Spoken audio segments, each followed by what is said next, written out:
Esporte Terê. Esporte Terê FM. Felipe Abreu tá na área. É isso, ele que nunca deu um passe errado pro adversário fazer um gol, né? Na volta, né? O cracaço Felipe Abreu, boa tarde, Merenda? cara, beleza? Merendeiro? Quem foi o merendeiro da rodada? Rapaz, Neymar entregou uma merendinha aí, cara. Rapaz, e causou a eliminação, né? Do Santos no Paulistão, cara. Rodou com o Neymar, Gabigol e companhia, né? Gabigol deu aquela furadinha bonita. Show de horrores ontem, deixa pra lá. Dizem que eles são jogadores home office agora, né? Só joga de vez em quando. Gostei, essa foi boa, cara. De vez em quando ontem eles estavam de presencial, Ontem foi, verdade. Mas aí acho que perdeu o costume, né? Olha só. Bravo, rapaz, vai fazer o quê, né? Faz parte. Porque teve gente que perdeu também, né? O Diniz perdeu o cargo. O emprego, né? Agora, demorou, rapaz. né? Assim, lógico que sim, a gente conhece a capacidade do Diniz, Mas coisa então- e tal, mas o Vasco tava mal há muito tempo. Mas então, cara, assim, não considero que o Vasco tava mal. O Vasco não consegue fazer as coisas acontecer, né? O time não jogava mal, mas muito infelizmente, tempo. futebol é feito de resultados. O Diniz, inclusive, foi pego de surpresa, né, com a demissão. Ele tinha apoio do Pedrinho, principalmente, né? O Pedrinho era muito entusiasta do trabalho do Diniz no Vasco.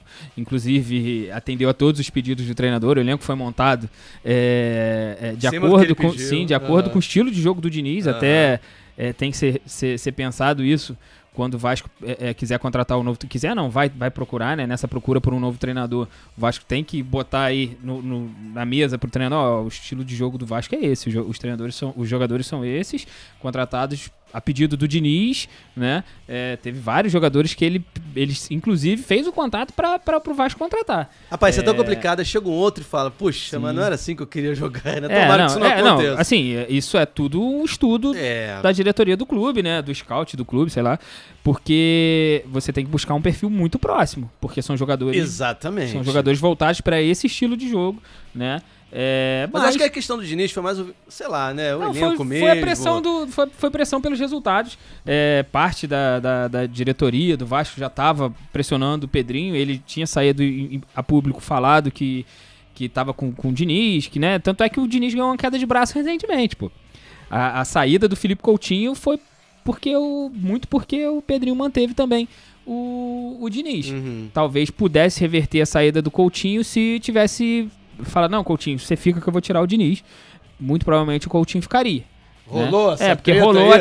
a treta, bom, pelo menos a fofoca de bastidor é que rolou uma briga feia no intervalo do jogo, né, entre Coutinho e Diniz. Diniz ficou inconformado que o Coutinho não ia voltar, né, pro banco e falou umas coisinhas pro Coutinho. O Coutinho não gostou e pediu o boné, pediu pra sair né, aí parece que o staff do Coutinho chegou, o Pedrinho falou, Pedrinho, se você demitiu o Diniz, pode ser tudo mentira, gente, é fofoca de bastidor mesmo, mas chegou ao Pedrinho e falou, Pedrinho, uma possibilidade do Felipe ficar é se você tirar o Diniz, cara.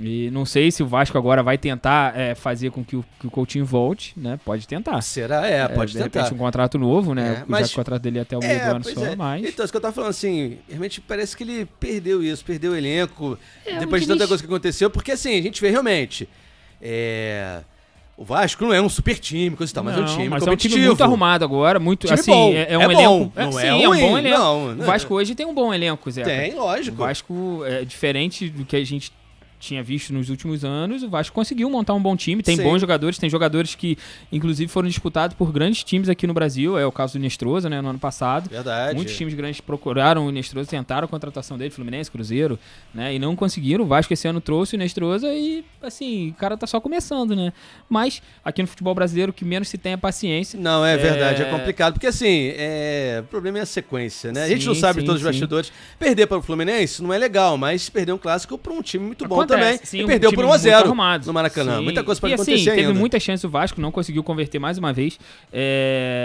O Vasco, principalmente depois da expulsão do Bernal no segundo tempo, o Vasco dominou o jogo, teve muitas chances, não conseguiu converter em gols. Realmente, o Vasco tá com esse problema aí, que não sei, e com uma tem algum mais... urucubaca, enterraram alguma... Se bem que era no Engenhão o jogo, né? Não dá pra falar que enterraram alguma coisa. Se fosse em São Januário, dá pra falar que enterraram alguma coisa dentro do gol lá. Rapaz, é falta de competência. competência. No futebol, eu não lembro qual é a história, assim, qual era o bicho, né? Acho que foram gatos, né, que enterraram. Esses folclores. Tem, né? No futebol tem muitos. No futebol tem muito isso. O que acontece realmente é falta de competência pra fazer o gol, é complicado. Mas, Zeca, então, o Diniz jogou pelo Vasco, fez 56 jogos, foram 17 vitórias, 16 empates e 23 derrotas, são números bem ruins, né? Assim, geralmente... Então, pois é. São números bem ruins mesmo. Ele conseguiu, esse ano parece que talvez ele tivesse um caminho um pouco melhor, né? Porque o time estava literalmente montado de acordo com o que ele queria. Dispensou Verratti, Coutinho foi embora agora, apesar dele montar um esquema pro Coutinho, né? Assim, ele tinha um time na mão, acredito eu. Pode ter perdido a mão com um ou outro jogador, mas tinha muita gente que confiava nele. Conseguiu fazer o Andrés Gomes jogar bola, né? Mas deu ruim pro Diniz. Agora a gente tem no mercado aí algumas opções, cara. Pois é. Renato Gaúcho, Roger Machado, Sampaoli, entre outros, estão aí no mercado. Agora resta saber qual desses tem um estilo de jogo mais parecido aí com o do Diniz. Sampaoli não, né? Desses... assim, até o estilo dele é pra frente, né? Só não sei que só é... Eu não acho que é tão pra frente assim, não. Sim, pô. Claro que sei lá. Na verdade é meio de Beneta também, né? Mas assim, com o elenco também é complicado. Vamos ver. Agora, quem chegar também vai pegar aí... uma semana complicada, né? Tem que chegar logo. Não vai chegar agora. Então, quem fica no comando do time, pelo menos até o Vasco contratar um novo treinador, é o Bruno Lazzaroni, que é um interino, né? Porque agora realmente não dava. Né? O Vasco tem que ir com calma, né, cara? Não pode contratar qualquer um que passar na porta, igual fez o Botafogo no ano passado com o Renato Paiva, né? Agora me surpreendeu. Porque a chance a chance realmente de dar errado é grande, infelizmente, se fosse nessa peça. Agora me surpreendeu o Diniz ser demitido. Eu sei que isso ia acontecer do jeito que estava indo, né? E podia inverter. Agora eu pensei que ia esperar o jogo de volta, né? Caminhava pra isso e teria essa semana toda aí de treinamento pra poder acertar. Né? Talvez até por isso o Vasco tenha feito isso. Porque, de repente, consegue alguém, né? Já tem alguém engatilhado, possivelmente. E o cara chegando entre hoje e amanhã, ele tem tempo de treinar a semana toda e botar o estilo dele até o final de semana, que é o jogo de volta no próximo domingo. Mas fato é que nesse jogo o Fluminense foi mais organizado, né? Conseguiu ser mais organizado e conseguiu na mais uma jogada ensaiada aí, achar o gol com o Serna. Um belo gol, né? Um belo gol. E o Vasco não conseguiu ser efetivo, principalmente quando teve vantagem de um jogador a mais, né? Inclusive o Zubeldia, que também foi expulso igual o Bernal, só que o Zubeldia no primeiro tempo deu lugar ao Max Cubeiras, né? Que foi ele quem ficou na sala de imprensa, na coletiva. Ele não concordou com a expulsão do Zubeldia. Ele falou que faltou aviso prévio, não teve aviso prévio. Não avisaram. Foi vermelho direto, digamos assim. Cara, mas assim, com certeza, assim, a gente não sabe, mas o Zubeldia técnico... falou alguma coisa muito bonita pro treinador, pro juiz, né? Escreveu uma poesia, leu... Assim, tem um porém também. O Zubeldia é argentino, né? Ele pode ter falado alguma coisa que o juiz entendeu de forma diferente, né? Quem tem mania de xingar muito são os portugueses. Eles falam muito palavrão. Mas acho que assim, o Zubeldia, ele falou realmente bom português. Alguma coisa ele falou. Inclusive, depois de expulso, invadiu o campo pra falar, pra questionar o árbitro. Exatamente. Né? Pode complicar a situação dele. Pode. Mas o Cubeiras também, além de falar de não ter concordado com a expulsão, ele elogiou o time.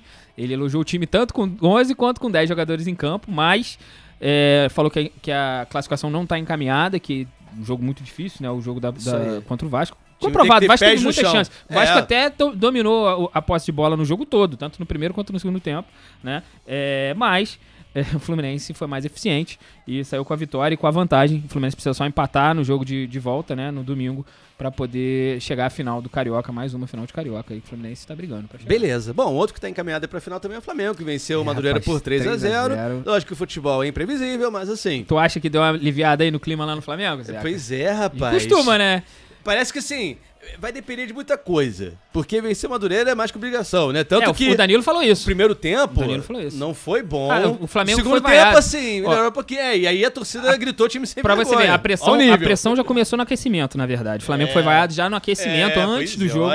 O Flamengo foi vaiado, né? Que coisa, né? O Flamengo tá sendo cobrado por todos os lados. Pra você ter uma ideia, no sábado, o presidente BAP foi no CT do Ninho do Urubu pra poder conversar tanto com o Felipe Luiz, quanto com o José Boto, quanto com o elenco. E cobrou demais. Todo mundo. Tem que cobrar, meu irmão. Não, tem. Assim, óbvio. Ele não costuma fazer isso. Mas assim, teve jeito, sim, né? Ele costuma respeitar a hierarquia, né? Ele cobra do Boto, o Boto cobra do Felipe, o Felipe dos jogadores. Mas, como tá muito, muito ruim o desempenho de início de temporada do Flamengo, ele meio que falou, não, pera aí, tá na hora de mostrar que eu tô aqui e falar as coisas. Mas realmente, a postura do Flamengo do primeiro tempo foi uma coisa que, talvez até por isso o Cebolinha, que foi um dos que ficou marcado, teve um lance, não sei se você viu o jogo, teve um lance que o Ayrton Lucas passa pela esquerda, esperando alguém aparecer, o Cebolinha vai chegar eu vi séculos só depois, isso no primeiro aqui. tempo. Aí já no intervalo, o Felipe que falou que mexeu por causa do condicionamento físico dos jogadores. Fazer aquele chamado controle de carga. Ele falou na coletiva que queria até manter, botar o elenco principal, mas que por causa do controle de carga, o departamento médico do Flamengo vetou alguns jogadores, o Garfa um desses, que estava muito sem condição de jogo, estava muito cansado, né, digamos, não é bem essa palavra, mas é bem isso. Aí no intervalo saíram tanto o Everton Cebolinha, quanto o Carrascal, por controle de carga, mas mudou o jogo. O Arrascaeta e o Lino mudaram o jogo. Talvez tenha sido um dos melhores jogos aí do Lino. Foi muito bem no jogo. É um cara que convive muito com a torcida no pé. Mas ele foi bem. Perdeu um gol no final. Poderia ter feito 2. Fez 1. Poderia ter feito 2.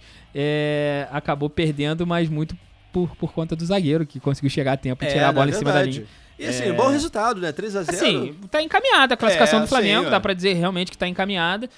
O Felipe pode dar mais uma mesclada no elenco. Eu só acho que o Felipe precisa parar e pensar aí, repensar em alguns jogadores que realmente estão abaixo e não tô falando do jogo de ontem, mas que eles estão abaixo e precisam... O Flamengo precisa botar esses que estão acima pra jogar. Na minha opinião, o Danilo tá acima do Léo Ortiz hoje. O Vitão também tá acima do Léo Ortiz hoje, estão entregando mais, né? Tudo bem que o desafio é bem diferente, mas o Flamengo precisa a final da Recopa Sul-Americana tá na porta e o Flamengo precisa... Quinta-feira já jogo de volta contra o Lanús. Exatamente. Ô Zeca, ainda falando do jogo de ontem, cara, o Arrascaeta entrou pra um seleto grupo aí. Rapaz, fez o 100º gol.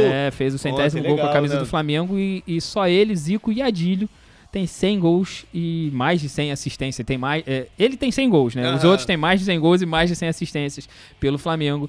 E é um grupo seletíssimo. São só 3 jogadores. O Flamengo, incrível, do tamanho que né? É incrível, sem dúvidas. E o Arrascaeta prova, né? O Arrascaeta chegou em 18 ou 19, não me lembro. Eu acho que foi em 18. Acho que foi em 18, né? Acho que foi sim. Vou lembrar exatamente. Acho que sim. Mas enfim, assim, chegou na época boa. Sem dúvidas. Tem bastante tempo de Flamengo e marcou o nome na história numa galera, não só pelos títulos, né? Por feitos também individuais, né? Aparece muito ele, aparece muita bola, sem dúvidas. Verdade. Bom, já o Botafogo... Venceu o Boa Vista, mas aí pela Taça Rio, né? Sim. Mas tá bom, o negócio é vencer. Sim, venceu por 2-0 e o Botafogo não vencia há 7 jogos. O Botafogo vinha de 6 derrotas seguidas, encerrou aí esse dado ruim, né? Essa estatística muito ruim. O Botafogo perdeu pro Nacional Potosí, lá em Potosí, na pré-Libertadores. Agora, sequência complicada, sim, né? Agora na quarta-feira volta, só que agora é no Newton Santos. Então a história é outra. Aquele abraço. E o Botafogo conseguiu alcançar o principal objetivo da janela de transferências, que é a contratação do Medina. Ele é meia, muito bom jogador, muito promissor, tem 23 anos. O Botafogo, inclusive, na sexta-feira, anunciou ele oficialmente. A gente falou na sexta-feira que o Botafogo estava próximo de fechar a contratação, mas... Agora o cara já tá aí. Na sexta-feira mesmo, o Botafogo deu uma calça reada na gente, anunciou o menino. É muito bom jogador, muito promissor, muito polivalente, é versátil, faz várias posições, assim, uma baita de... Eu vou falar aposta porque ele não é brasileiro. Então ele tem que adaptar aqui, mas acho que junto com o Montoro... Né? Então, acho que junto com o Montoro ali tem tudo para fazer um baita de um meio campo aí no Botafogo. Zeca, ele, melhor ainda, chega sem custos. Ele assina contrato até o fim de 2029. Ele estava no Estudiantes, mas ele pertence a um grupo de empresários. Esses empresários administravam a carreira dele. Ele estava no Boca, os empresários compraram ele, botaram ele no Estudiantes e avisaram, tu não vai ganhar nada na saída não. O Estudiantes não ganhou nada, foi só uma vitrine mesmo pro jogador. Eles já sabiam, tinham cláusulas lá no contrato que caso chegasse uma proposta eles teriam que liberar sem custos, assim como não gastaram nada também para ter o Medina no elenco. Resta saber como é o esquema do contrato dele com o Botafogo, porque o Botafogo também não gastou com valores, né, para contratar ele. Resta saber se ele tem o mesmo esquema de contrato que o Estudiante, porque aí ele pode ir embora a qualquer momento. Pois tem se destacar agora no meio do ano, pode ir embora. Exatamente, foi o que aconteceu, né? Tomara que não. Só pra tirar a tua dúvida, amigo, o Arrascaeta chegou em janeiro de 2019. Janeiro de 19. É isso. Porque o Abel falou que não queria ele, Gabigol, né? É verdade. Eu não pedi, nunca vi isso. É verdade, eterna polêmica, os dois não podem jogar juntos, quer ver? Não dá pra jogar, na verdade eram os 3, né? Arrascaeta, Bruno Henrique e Gabigol, não podiam jogar juntos. Pois você falava que assim, Bruno Henrique e o Arrascaeta jogavam na mesma posição, então era um ou outro. Era isso. É verdade. Também, mas realmente, aí não tinha como jogar os 3, né? Aí veio um homem... Né? Jesus! Mudou o futebol brasileiro. Jorge Jesus fez diferente. Felipe, então, aquele abraço, meu camarada. Valeu, irmão. A gente fala mais aí. Valeu. Esporte Terê FM.